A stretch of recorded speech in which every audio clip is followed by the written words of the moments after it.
Hello friends, मैं हेमलता गौड़, आपकी SST की टीचर एक बार फिर से आपका एपेक्स ऑनलाइन क्लासेस में हार्दिक स्वागत करती हूँ। आज हम विषय इतिहास का पार्ट दूसरा लेंगे, जो कि है हमारा संघर्षकालीन भारत। इसमें हम सबसे पहले अलाउद्दीन खिलजी के बारे में पढ़ेंगे। अलाउद्दीन खिलजी जो था वह दिल्ली का सुल्तान था। इसने अपने चाचा जलालुद्दीन खिलजी की हत्या की। जलालुद्दीन खिलजी कौन था? खिलजी वंश का संस्थापक था।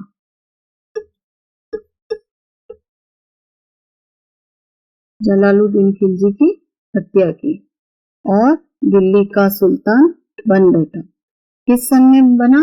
1296 ईस्वी में। कब बना? 1296 ईस्वी में।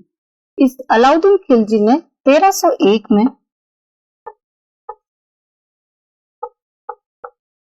रणथंभौर पर आक्रमण किया।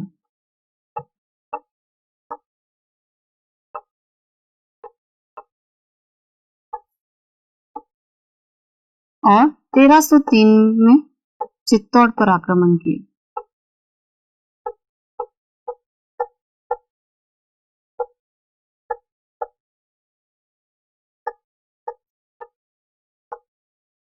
तेरह सौ एक में रणथंभौर पर और 1303 में चित्तौड़ पर आक्रमण किया। ये बड़ा ही क्रूर शासक था, परंतु इसकी जो शासन व्यवस्था है वो बहुत ही अच्छी मानी जाती है।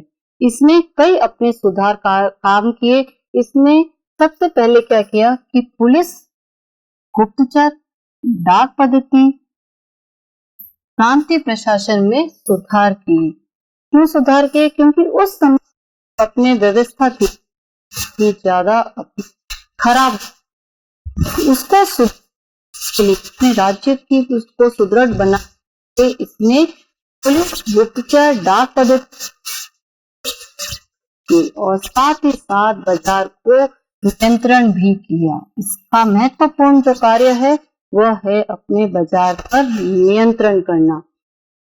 अलाउद्दीन खिलजी जो था वह अपने पहला शासक था जिसने सैनिकों को नगद वेतन देना आरंभ किया।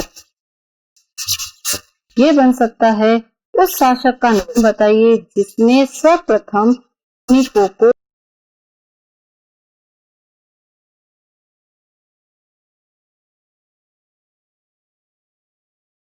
मूल भाव क्या निश्चित कर दिया, अपने एक ही की वस्तु में बिक सके।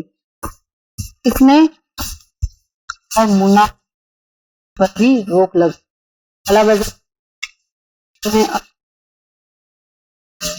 में उनको स्टोर करके रख लेते हैं ताकि जब उनको अपने कमी आ जाए बाजार के अंदर तो उस वस्तुओं को निकाल के ऊंचे दामों में बेच सके। तो उसने क्या किया?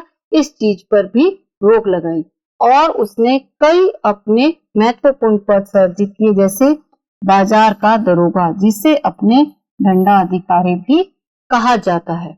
साथ ही साथ मुहतसिब मतलब जनसाधारण का रक्षक। अगला है वरीद ए ममालिक यानी कि गुप्तचर अधिकारी। इसने ये सारे महत्वपूर्ण कार्य किए। आपसे क्वेश्चन ये पूछा जा सकता है कि अलाउद्दीन खिलजी के द्वारा किए गए सुधारात्मक कार्य बताइए। तो आपको इसमें सुधारात्मक कार्य में क्या बताना है? पुलिस, गुप्तचर विभाग, डाक विभाग, बाजार नियंत्रण, इन प्रांतीय प्रशासन व्यवस्था, इन सब में उसने सुधार किए। बाजार पर नियंत्रण किया, कालाबाजारी और मुनाफाखोरी की रोक की और सैनिकों को अपने वेतन देना भी शुरू किया। अब हम बात करते हैं हमीरदेव की।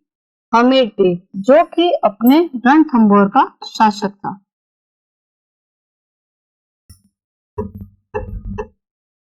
कहाँ का शासक था? रणथंभौर का। बड़ा ही प्रतापी राजा था ये। हमीरदेव जो था रणथंभौर का शासक था और बड़ा ही प्रतापी राजा थे।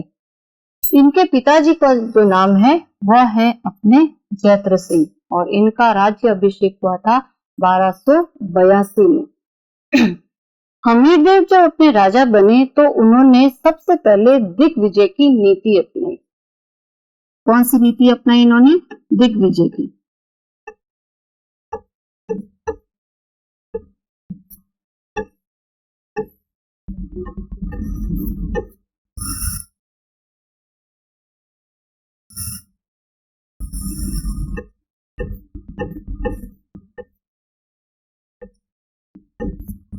दिग्विजय की नीति अपनाई और उन्होंने इसी नीति के तहत सबसे पहले अपने भीमरस के जो राजा थे अर्जुन देव, उनको पराजित किया और धीरे धीरे रणथंभौर का अपने विस्तार करना शुरू किए।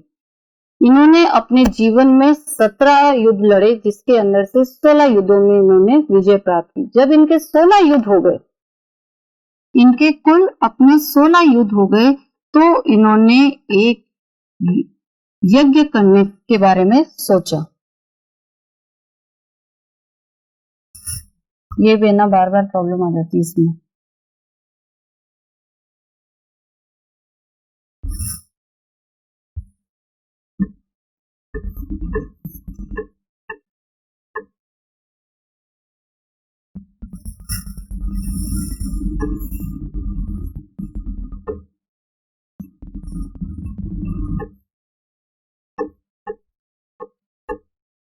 कौन सा यज्ञ करने का सोचा? कोटि जन यज्ञ।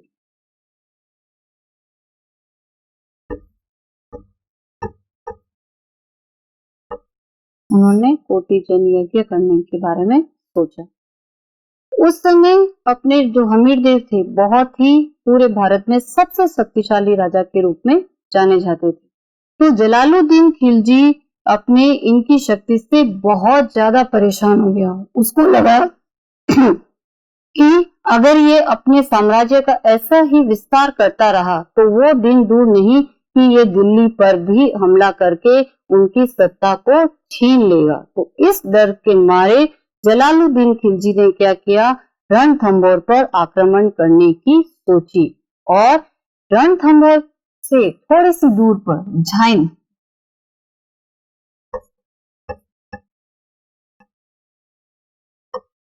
क्षेत्र पर अपना पड़ाव डाला और उसको चारों तरफ से अपने घेर लिया। काफी समय तक वो अपने वहां पर रहा, परंतु उसे कोई भी ऐसा मार्ग नहीं मिल रहा था कि जिसकी वजह से वो अपने ना अंदर घुस सके, तो उसको अपनी सफलता हासिल नहीं हुई।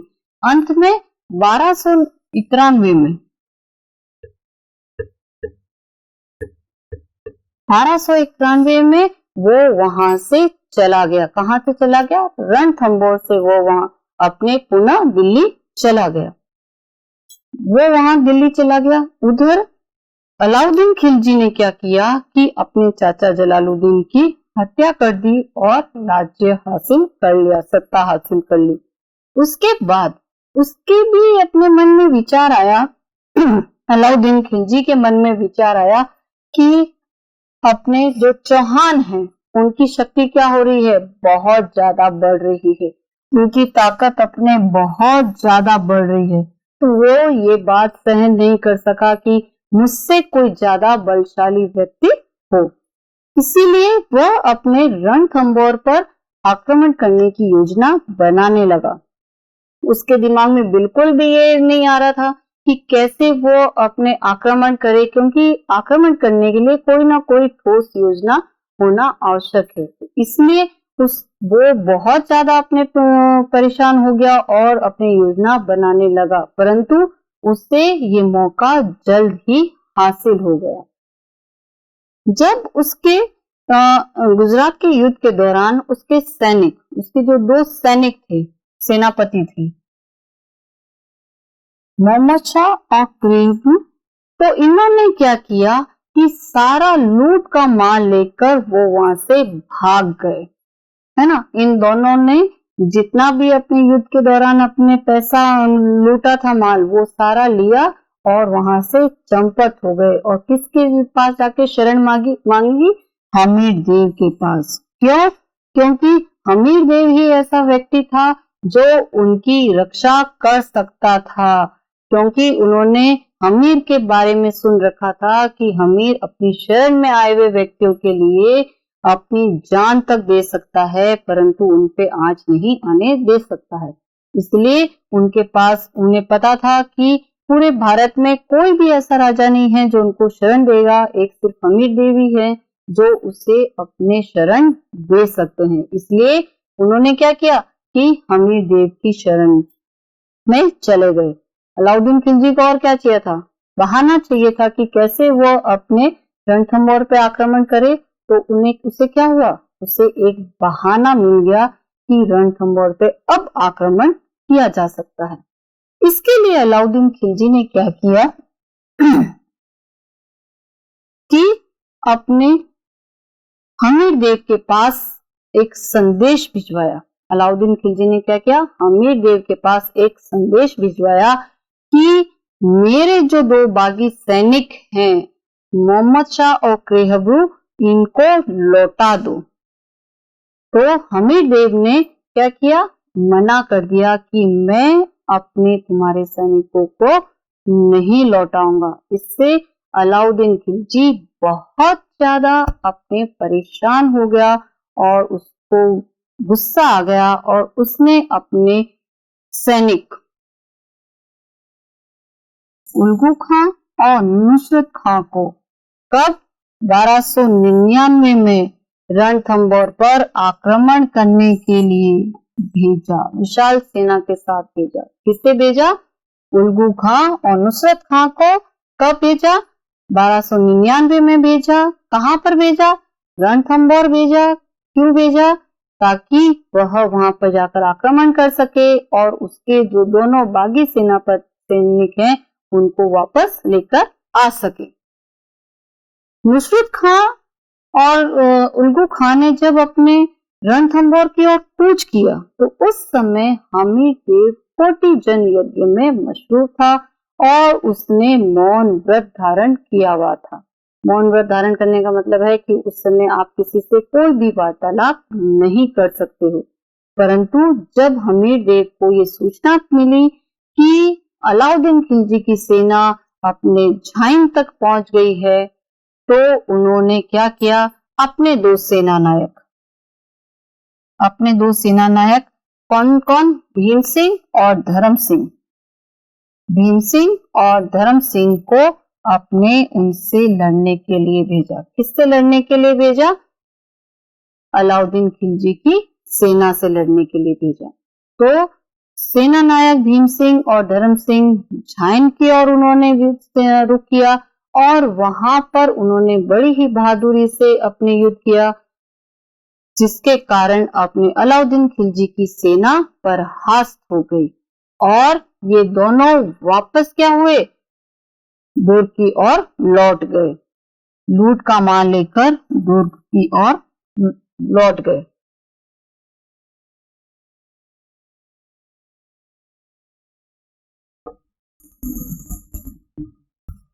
ठीक है, जब ये रणथंभौर दुर्ग तक पहुंचे, रणथंभौर किले तक पहुंचे ही थे कि इन्हें वापस से ये खबर मिली कि अलाउद्दीन खिलजी के सैनिकों ने, सेना ने वापस से आक्रमण कर दिया है। तो उन्होंने क्या किया? भीम सिंह ने क्या किया कि धर्म सिंह को कहां भेज दिया? दुर्ग के अंदर भेज दिया। कहां भेज दिया? दुर्ग में भेज दिया और खुद युद्ध करने के लिए चले गए। इस युद्ध में अपने भीम सिंह क्या हुए? वीर गति को प्राप्त हो गए। उसके बाद उल्गू खां क्या हुआ कि उसके पास सेना कम पड़ने लगी तो वो वापस से दिल्ली की ओर लौट गया और अलाउद्दीन खिलजी ने क्या किया? अलाउद्दीन खिलजी ने क्या किया? उल्गू खां और नुसरत खां को अपने रणथंभौर पर पुनः आक्रमण करने के लिए भेजा। कहां पर भेजा? रणथंभौर पर पुनः आक्रमण करने के लिए भेजा और ये लोग दुर्ग के चारों ओर से इन्होंने क्या किया? दुर्ग को घेर लिया और वहां की प्राचीरों को तोड़ने लगे। प्राचीरों को मतलब वहां की दीवारों को तोड़ने लगे। तो जब हम दीवारों को तोड़ने लगे तो वहां के जो सैनिक थे, उसी समय किसी सैनिक ने तोप से एक गोला छोड़ा और उस गोले के हमले में कौन मारा गया? नुसरत खां मारा गया। कौन मारा गया? नुसरत खां मारा गया। उसके बाद अलाउद्दीन खिलजी को जब ये समाचार प्राप्त हुआ तो उसने क्या किया? स्वयं, कौन? अलाउद्दीन खिलजी स्वयं अपने विशाल सेना के साथ कहां पर पहुंच गया? रणथंभौर पहुंच गया। तो उसने देखा कि अब ये इन सब किसी के बस की बात नहीं है, मुझे खुद को ही जाना पड़ेगा, ये एक राजा को नहीं हरा पा रहे हैं, तो इसलिए उसने खुद ने जाने की अपने सोची। तो वह अपने रणथंभौर पहुंच गया और वहां पर घेरा डाल दिया। अब काफी समय तक घेरा डालने के बाद ये भी क्या हुआ? बहुत ज्यादा परेशान हो गया कि मैं इतना घेरा डाले हुए बैठा हूं और अभी तक मुझे सफलता हासिल नहीं हो रही है।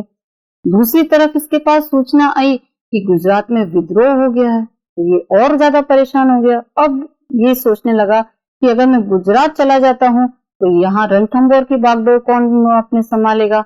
अगर मैं है ना इस युद्ध से पीछे हट जाता हूँ तो मेरी बदनामी होगी।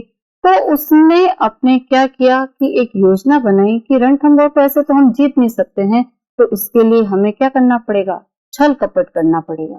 तो अपने खिलजी ने क्या किया? छल कपट का सहारा लिया और हमीर देव को अपने एक संदेश भिजवाया कि वह संधि करना चाहता है। किसने संदेश भिजवाया हमीर देव को? अलाउद्दीन खिलजी ने संदेश भिजवाया कि वह हमीर देव से संधि करना चाहता है। हमीर देव ने क्या किया? अपने दो विश्वसनीय सैनिक सेनापति रणमल और रतिपाल, किसने? हमीर देव ने अपने दो विश्वसनीय सैनिक रणमल और रतिपाल को संधि करने के लिए अलाउद्दीन खिलजी के पास भेजा। अलाउद्दीन खिलजी इसी मौके की तलाश में था और उसने रणमल और रतिपाल को लालच दिया। कहाँ का लालच दिया? दुर्ग का लालच दिया। क्या कहा कि भी अगर हम जीत जाते हैं तुम हमें गुप्त मार्ग बता दो और हम जीत जाते हैं तो ये दुर्ग तुम्हारे सुपुर्द कर दिया जाएगा। तो ये दोनों उसके क्या हुआ? झांसे में आ गए। किसके झांसे में आ गए? अलाउद्दीन खिलजी के झांसे में आ गए और उन्होंने गुप्त मार्ग बता दिया और अलाउद्दीन खिलजी गुप्त मार्ग से अपने कहा सेना सहित दुर्ग में घुस गया। इधर हमीर देव को जब ये पता चला कि उसके साथ विश्वासघात हुआ है, अलाउद्दीन खिलजी अपनी सेना के सहित दुर्ग में घुस गया है, तो उसने अपने एक तय किया कि क्यों ना साका किया जाए। साका ये जो होता है साका राजपूतों में अपने किया जाता है। कब किया जाता है? जब राजा को ये अंदाजा हो जाता है कि अब वह हारने वाला है ना, जब उसे पूरी तरह से स्थिति का पता चल जाता है कि वह अब हार जाएगा, हर हालत में हार जाएगा, उसके पास रसद सामग्री खत्म हो गई है, उसके पास हर चीज अपने प्रॉब्लम हो गई है, अपनी जनता को बचाने के लिए वह क्या करता था? साका का निर्णय लेता था। साका में क्या होता है कि जो स्त्रियां होती हैं, है ना, जो स्त्रियां होती हैं, कौन सी स्त्रियां? उस राजा की पत्नी, बेटी और जितनी भी अपनी राजपूत महिलाएं होती हैं, वो क्या करती हैं? जौहर करती हैं।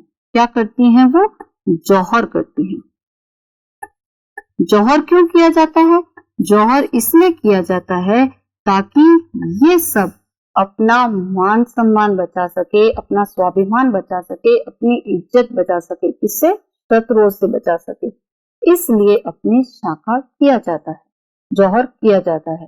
तो जौहर में दो प्रकार के जौहर होते हैं, एक होता है अपने अग्नि में और एक होता है जल में। तो अग्नि में क्या होता है कि अपने एक बहुत बड़ा कुंड तैयार किया जाता है, स्त्रियां, सभी राजपूत स्त्रियां उसकी अपनी पूजा करती हैं और फिर अपने उसमें अग्नि में कूद पड़ती हैं।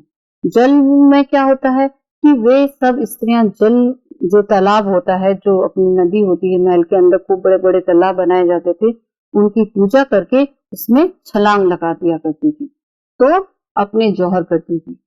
इसके अंदर फिर क्या होता है, जो राजपूत अपने पुरुष होते हैं, जो राजपूत पुरुष होते हैं अपने, वो क्या करते हैं, केसरिया धारण करते हैं।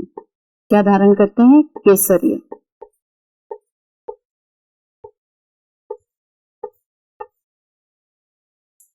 केसरिया धारण करते हैं। केसरिया धारण करने से तात्पर्य है कि वो लोग अपने सर पर केसरी रंग की पाग बांधते हैं और कमर बंद बांधते हैं केसरिया रंग का। इसका मत और इसके साथ ही पूरे दुर्ग के दरवाजे खोल दिए जाते हैं और वे जय घोष करते हुए युद्ध के मैदान में चले जाते हैं। तो जब हमीरदेव को इस स्थिति का ज्ञात हो गया कि अब उसके पास कोई भी उपाय नहीं बचा है, तो उसने क्या किया, उसने ये निर्णय लिया कि अब हमें भी शाखा करना चाहिए। तो उसकी पत्नी और पुत्री ने क्या किया, अन्य स्त्रियों के साथ जल जौहर किया, यानी कि जल में वे सब अपने कूद गई और हमीरदेव केसरिया साफा पहनकर अपने युद्ध के मैदान में चले गए और 1301 में वीर गति को हमीरदेव प्राप्त हो गए और अलाउद्दीन खिलजी ने 11 जुलाई 1301 पर अपने रणथंभौर पे क्या किया, अपना ध्वज फहरा दिया, अपना आधिपत्य स्थापित कर दिया। इसके बाद जो अपने रणमल और रतिमल थे, कौन, रणमल और रतिमल, इन्होंने अलाउद्दीन खिलजी से के समक्ष भी अपनी बात याद दिलाई कि वे आपने कहा था कि दुर्ग जब हम जीत लेंगे तो हमें ये सौंप दिया जाएगा।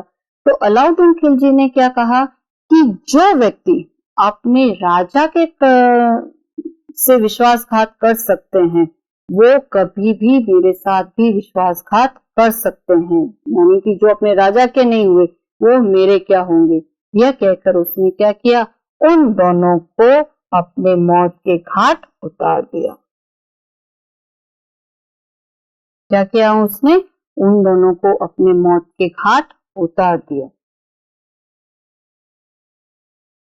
हमीरदेव ने क्या किया था, अपने पिता की याद में, क्या नाम था इनके पिता का, जयद्रथ सिंह। क्या नाम था इनके पिता का, जयद्रथ सिंह।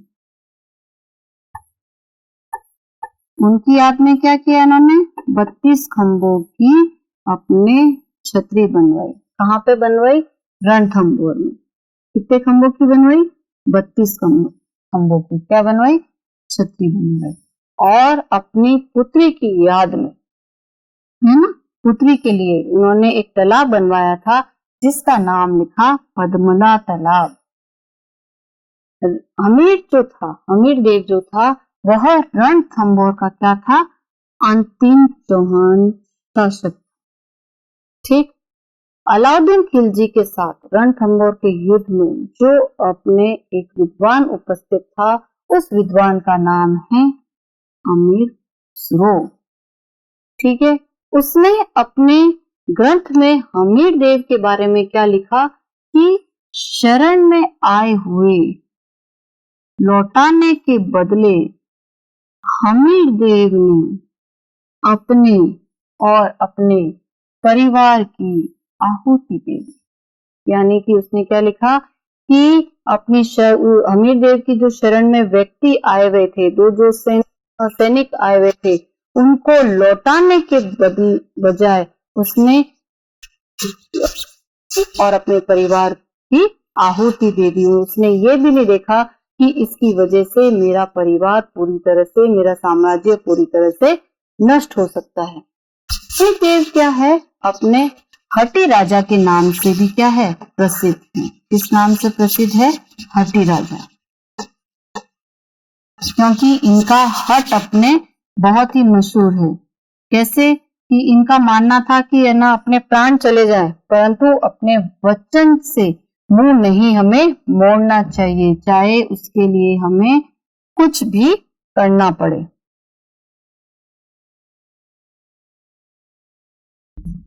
है ना, तो वो हट्टी राजा के नाम से भी प्रसिद्ध था। उनके लिए उनके हट के लिए एक 2 श्लोक लिखे गए हैं कि सिंह सवन सत्पुरुष वचन, यानी कि जो सिंह के समान पुरुष है, कौन है? हमीरदेव। अपने वचन निभाने के लिए कदली फरत एक बार, यानी कि एक बार भी उसने नहीं सोचा। क्या नहीं सोचा? कि इस वचन के कारण मेरे अपना साम्राज्य नष्ट हो सकता है, मेरा परिवार नष्ट हो सकता है, उसने नहीं सोचा, सिर्फ अपना वचन निभाने के लिए। चिरैया तेल, यानी कि नवविवाहिता के अपने जब हल्दी तेल चढ़ाया जाता है तब एक बार ही चढ़ाया जाता है। उसी तरह हमीर हट चढ़े ना दूजी बार, यानी कि अपने हमीर अपनी प्रतिज्ञा से पीछे नहीं हटते हैं, वह अपने उस हट को पूरा करने के लिए अपना सर्वत्र क्या करते हैं? बलिदान कर देते हैं। इस टॉपिक के अंदर आपसे अपने कुछ ऐसे सवाल किए जा सकते हैं, जैसे पहला सवाल आपसे किया जा सकता है कि रणथंभौर का युद्ध कब हुआ?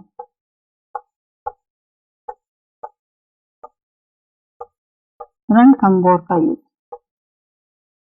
है ना, आपसे प्रश्न पूछा जा सकता है कि रणथंभौर का युद्ध कब हुआ, किनके मध्य हुआ और कौन विजयी हुआ? क्या प्रश्न पूछा जा सकता है आपसे कि रणथंभौर का युद्ध कब हुआ, किनके मध्य हुआ और कौन विजयी हुआ?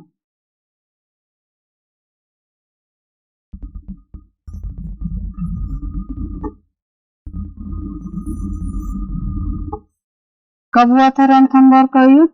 1301 ईस्वी में। किनके मध्य हुआ था? अलाउद्दीन खिलजी और हमीरदेव के बीच में। कौन विजयी हुआ था? अपने अलाउद्दीन खिलजी अपने विजयी हुआ था। इसमें एक क्वेश्चन आपसे ये भी पूछा जा सकता है कि रणथंभौर के युद्ध के समय उपस्थित विद्वान का नाम बताइए, तो उस विद्वान का नाम है आपके अमीर खुसरो।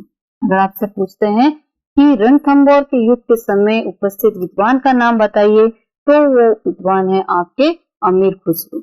इसके अंतर्गत आपसे एक ऐसे भी क्वेश्चन पूछा जा सकता है कि अगर आप हमीरदेव की जगह होते तो शरण में आए हुए व्यक्तियों को अलाउद्दीन खिलजी को लौटाते, अगर नहीं तो कारण बताइए।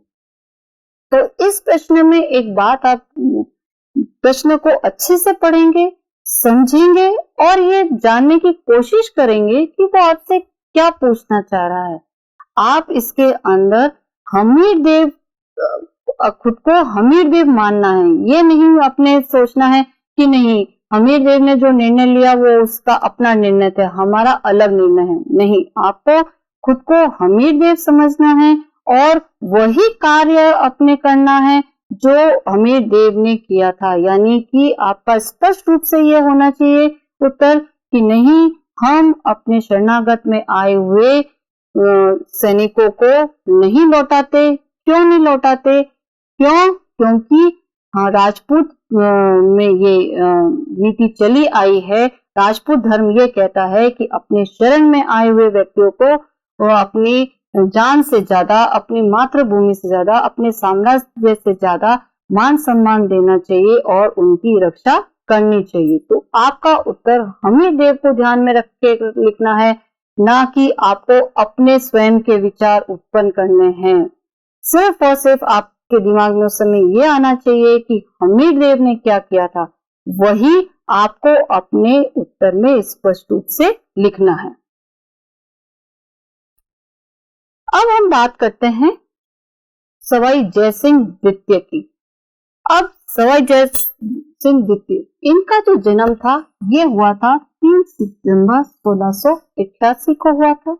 इनके पिता का नाम था बिशन सिंह। अब यहाँ पर एक ध्यान देने की बात है कि सवाई जयसिंह का वास्तविक नाम क्या था। सवाई जयसिंह का नाम आप कहेंगे कि जयसिंह नाम था, नहीं, सवाई जयसिंह का जो वास्तविक नाम था वह था विजय सिंह। क्या नाम था उनका वास्तविक? विजय सिंह।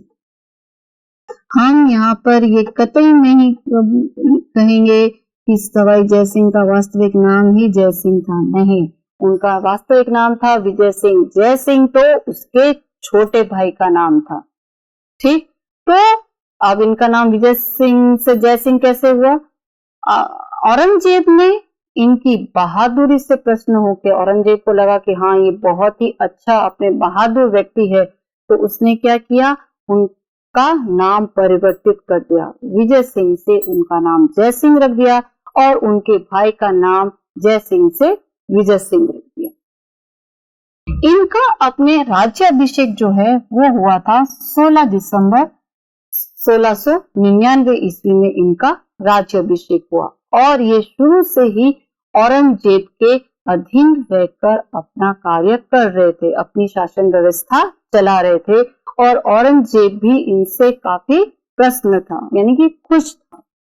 औरंगजेब की मृत्यु के बाद उनके पुत्रों के बीच में सिंहासन को लेकर झगड़ा होना शुरू हो गया। तो मुजम और आजम, ये दोनों कौन है? ये दोनों औरंगजेब के क्या है? पुत्र हैं। मुजम और आजम औरंगजेब के पुत्र हैं। इनके मध्य में जाऊ का युद्ध हुआ। कौन सा युद्ध हुआ? जाऊ का युद्ध हुआ। कब हुआ? 1707 में। क्या क्वेश्चन बन गया आपका अति लघुरात्मक के तहत? जाऊ का युद्ध कब हुआ, किनके मध्य हुआ और कौन विजयी हुआ? तो आपका इसका उत्तर होना चाहिए कि जाऊ का युद्ध 1707 में हुआ। किनके मध्य हुआ? मुजम और आजम के मध्य हुआ। आजम के मध्य हुआ और इसमें मुजम अपने विजयी हुआ। तो सवाई जयसिंह जो थे वो किसकी ओर से लड़े?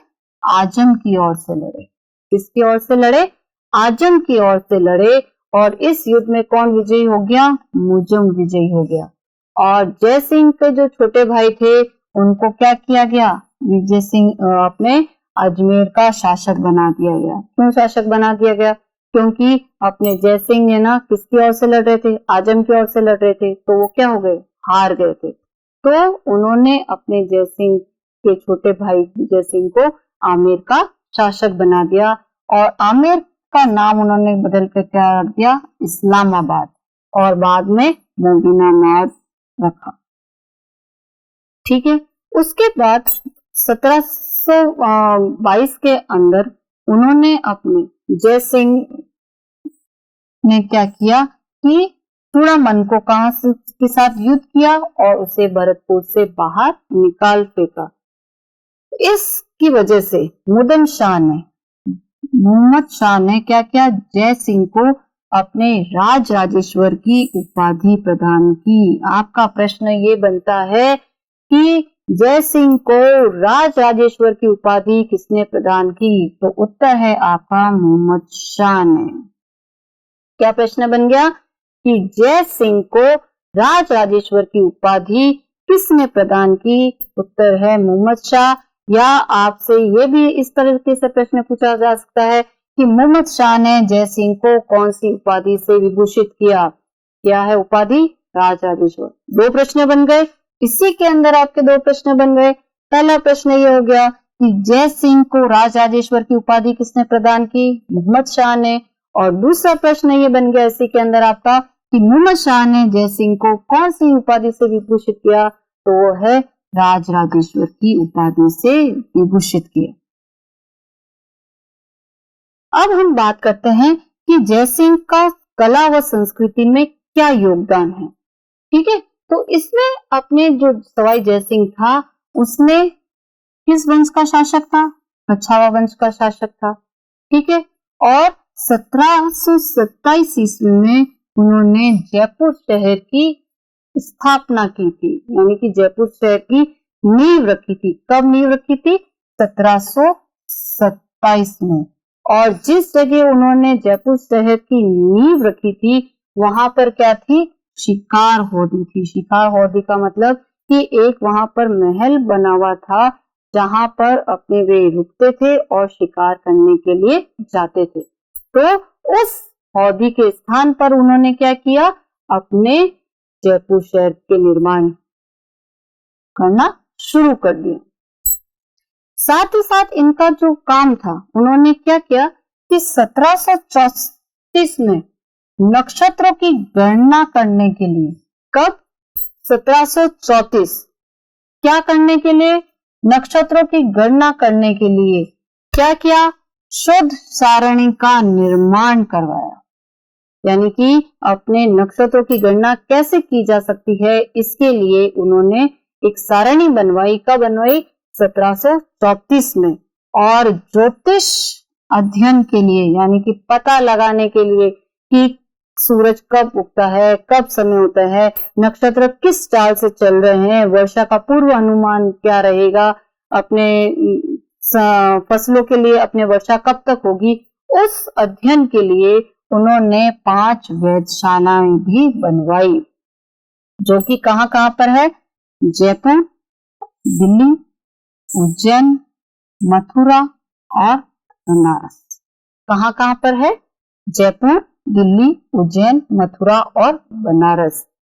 और जयपुर का जो जंतर मंतर है, आप सभी ने देखा होगा, जयपुर का जो जंतर मंतर है, ये 5 वेधशालाओं में सबसे बड़ा है ना। उज्जैन के अंदर जो वेधशाला है वो अपने काफी पूर्ण तरह से अपने नष्ट हो चुकी है, जबकि मथुरा और बनारस और दिल्ली में है तो उसके अभी भी कुछ अवशेष वहां पर प्राप्त है। परंतु जो जयपुर का जंतर मंतर है वह इन बाकी सबसे क्या है? अपने बड़ी वेधशाला है और इसको 2010 में यूनेस्को ने विश्व धरोहर के रूप में घोषित किया। यानी कि ये उसको अपने संरक्षण में ले लिया कि उस समय अपने राजा के द्वारा बनाई गई ये बहुत ही सर्वश्रेष्ठ चीज है।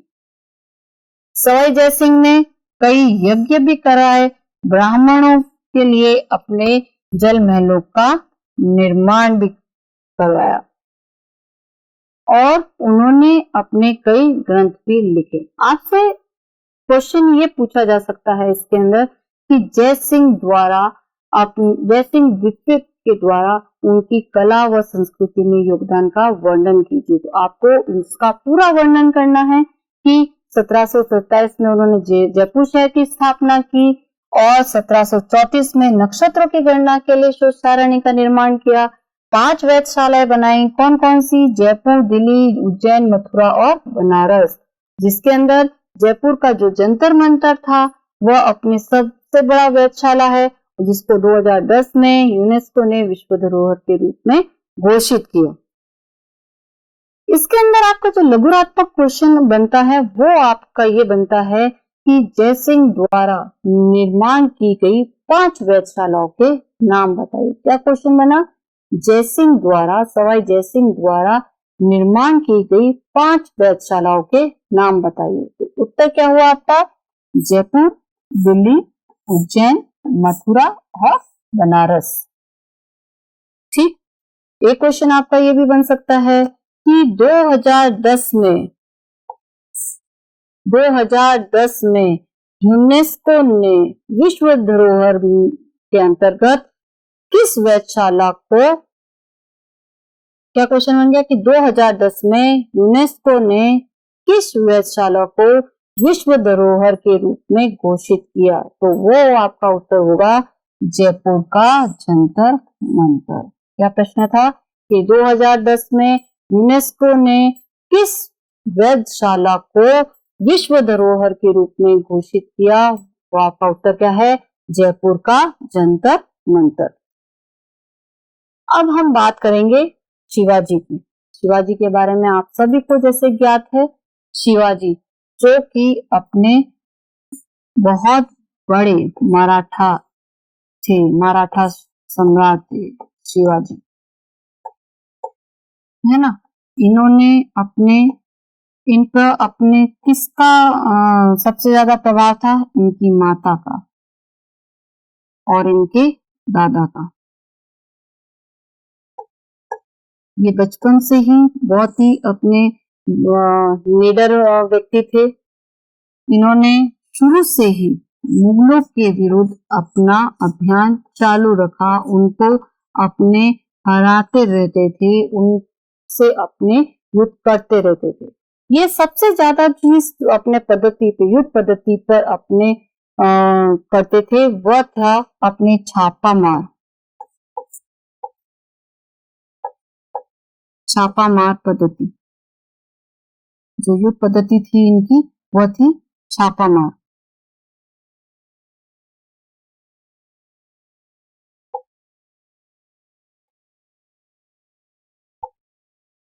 छापा मार पद्धति, या हम इसको कह सकते हैं गोरिल्ला पद्धति।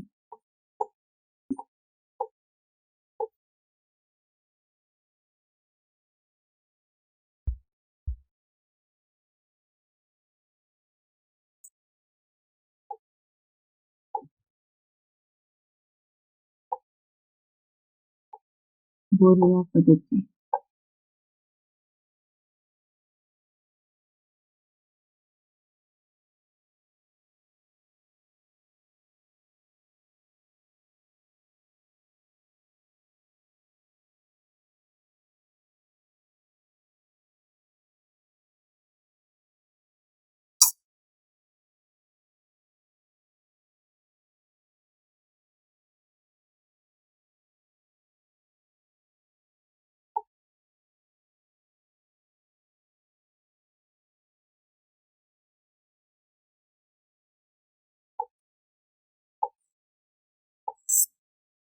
गोरिल्ला पद्धति।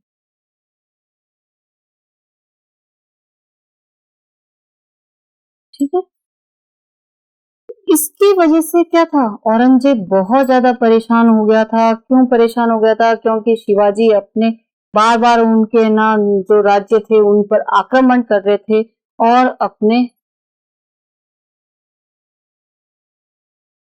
अपने है ना आक्रमण कर रहे थे, जिसकी वजह से वो बहुत ज्यादा परेशान हो गए। तो उन्होंने, औरंगजेब ने क्या किया, शिवाजी को रोकने के लिए अपने किसे कार्य सौंपा? जयसिंह को अपने कार्य सौंपा। जयसिंह और शिवाजी के बीच में अपने युद्ध हुआ, और उन दोनों के बीच में जब युद्ध हुआ 1665 में उन दोनों के बीच में युद्ध हुआ, और उसके तहत युद्ध के बाद जो एक संधि हुई उसे अपने पुरंदर की संधि कहा जाता है। प्रश्न आपका अति लघुरात्मक में प्रश्न क्या बन गया कि पुरंदर की संधि किन के मध्य हुई? तो आपका उत्तर होना चाहिए पुरंदर की संधि मिर्जा राजा जयसिंह व शिवाजी के मध्य हुई। कब हुई? 11 जून 1665 को हुई। ठीक है, पुरंदर की संधि कब हुई? 11 जून 1665 को हुई। किनके मध्य हुई? मिर्जा राजा जयसिंह के मध्य हुई। ठीक, अब इस संधि के तहत अपने कुछ शर्तें निर्धारित की गई। शर्तें क्या निर्धारित की गई थी कि शिवाजी ने जो अपने 35 दुर्ग जीते हैं, कौन से 35 दुर्ग? औरंगजेब से लड़ाई करके छापामार युद्ध पद्धति से जो उन्होंने अपने साम्राज्य का विस्तार किया है, वो 35 दुर्ग, उसमें से क्या करेंगे कि 23 दुर्ग किसको सौंप देंगे? मुगलों को सौंप देंगे, और अवशेष जो 12 दुर्ग हैं वो क्या करेंगे? अपने लिए रख लेंगे। सबसे पहले ये संधि हो गई। दूसरी संधि क्या थी कि शिवाजी का जो बड़ा पुत्र था संभाजी, है ना, शिवाजी का जो सबसे बड़ा पुत्र था संभाजी, उसे मुगल दरबार में क्या किया?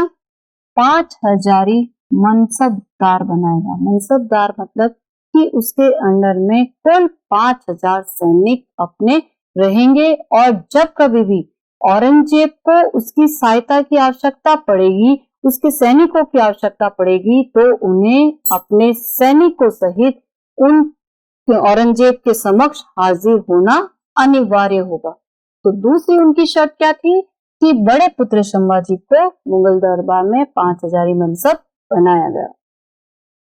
तीसरा आपने क्या किया कि सवाई जयसिंह ने अपने शिवाजी को क्या किया? मुगल दरबार में हाजिर होने के लिए मना लिया कि भाई आप एक बार आ जाओ दरबार में, आपको कोई कुछ नहीं कहेगा, मैं वहां पर रहूंगा, आपका उचित मान सम्मान दिया जाएगा। तो उन्होंने क्या किया कि मुगल दरबार में उनको हाजिर करने के लिए मना लिया, और शिवाजी मई 1666 में मुगल दरबार में अपने हाजिर हुए, परंतु उनको वहां पर उचित सम्मान नहीं दिया गया। उनने अपने निम्न स्तर व्यक्तियों के साथ खड़ा किया। इस बात से शिवाजी को बड़ा गुस्सा आया और औरंगजेब ने उनको और उनके पुत्र को बंदी बना लिया और शिवाजी वहां से अपने पुत्र के साथ बड़ी ही चतुराई से निकल गए। इसके तहत आपका जो प्रश्न बनेगा, एक प्रश्न तो मैंने आपको बता ही दिया कि पुरंदर संधि कब हुई और किनके मध्य हुई, ये हो गया आपका प्रश्न। एक आपका प्रश्न ये बन गया कि पुरंदर की संधि में जो शर्तें रखी गई थी उन कोई 2 शर्तों का उल्लेख कीजिए। पुरंदर संधि के तहत शर्तों का उल्लेख कीजिए, यानी कि आपको उसके अंदर ये बताना है कि पुरंदर की संधि कब हुई। जब आप उत्तर लिखेंगे तो आपको ये भी बताना है कि पुरंदर की संधि कब हुई, किनके मध्य हुई, ये सारी आपको बातें बतानी है। और आपको साथ में ये जो 2 अपने शर्तें रखी गई थी वो क्या, वो भी आपको बतानी है कि अपने शर्तें ये थी। स्टूडेंट्स, आज हमने इतिहास विषय का पाठ दूसरा संघर्षकालीन भारत के अंतर्गत कुछ टॉपिक्स अपने पढ़े जो कि एग्जाम की दृष्टि से आपके महत्वपूर्ण टॉपिक्स हैं। उम्मीद करती हूँ कि आपको ये टॉपिक्स पसंद आए होंगे और आपने इनका अच्छे से अध्ययन करेंगे और आशा करती हूँ कि वो आप उस अध्ययन को अच्छे से करके उसे ग्रहण करेंगे। आपसे निवेदन है कि अगर आपको इस पाठ के दौरान कोई समस्या उत्पन्न हुई हो, किसी समस्या आपको कोई टॉपिक समझ में नहीं आया हो, तो वह आप अपने कमेंट बॉक्स में लिखकर हमें भेज सकते हैं ताकि हम आपकी समस्या का समाधान कर सकें। साथ ही इस YouTube चैनल को आप सब्सक्राइब करें, बेल आइकन पर क्लिक करें और ज्यादा से ज्यादा लोगों में शेयर करें ताकि आपकी तरह और भी कई विद्यार्थी इस महामैराथन का लुत्फ उठा सके और अपने मार्क्स ज्यादा अर्जित कर सके।